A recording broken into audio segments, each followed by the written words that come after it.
Dealer ভাইরা আমার, আসসালামু আলাইকুম। আজকের আমাদের যে বিষয় নিয়ে আমরা এখানে দাঁড়াইছি সেটা হলো আমরা যারা স্বচ্ছ লটারির মাধ্যমে বিজয়ী হয়েছি তাদেরকে খুব দ্রুত সময়ের ভিতরে আমাদেরকে নিয়োগপত্র দেওয়া হোক, এই দেওয়ার জন্যই আমরা এখানে দাঁড়াইছি, যাতে খুব তাড়াতাড়ি আমাদেরকে নিয়োগপত্র দেওয়া হয়। আজকের কর্মসূচি ছিল স্মারকলিপি জমা দেওয়ার কথা ছিল, প্রতিবাদ সভা। ধন্যবাদ। সার্কুলার দেয়, সেই সার্কুলার অনুযায়ী আমরা কাগজপাতি এখানে জমা দিই। জমা দেওয়ার পরে অনেক তদন্ত হয়েছে।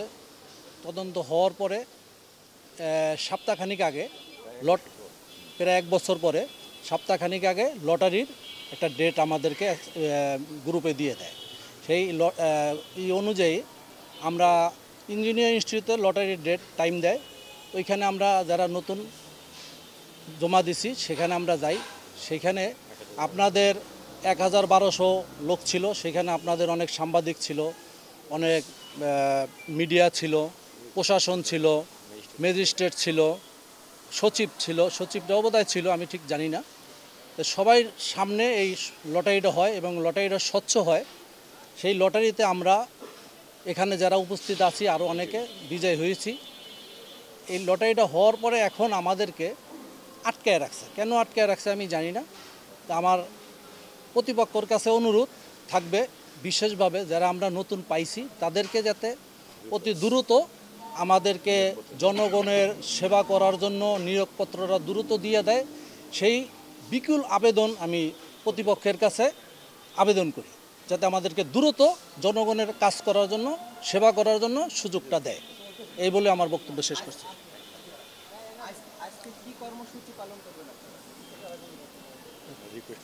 আমরা স্যারের কাছে রিকোয়েস্ট করব, স্মারকলিপি দিব যাতে আমাদেরকে দ্রুত ব্যবস্থা নেয় আমাদেরকে নিয়োগপত্র দেওয়ার জন্য।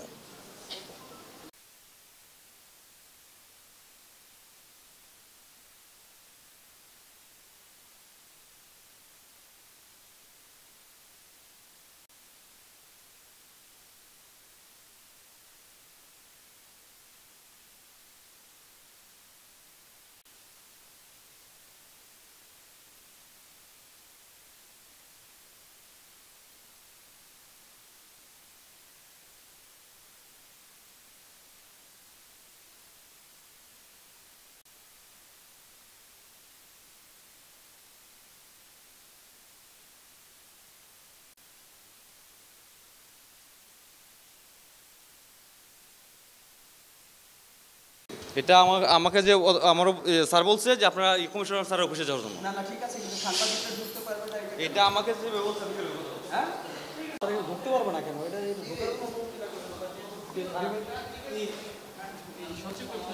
দাও, কেউ যাবে না।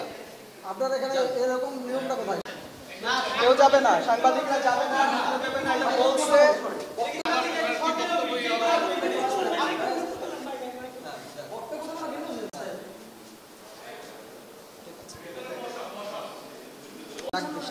ভদ্রলোক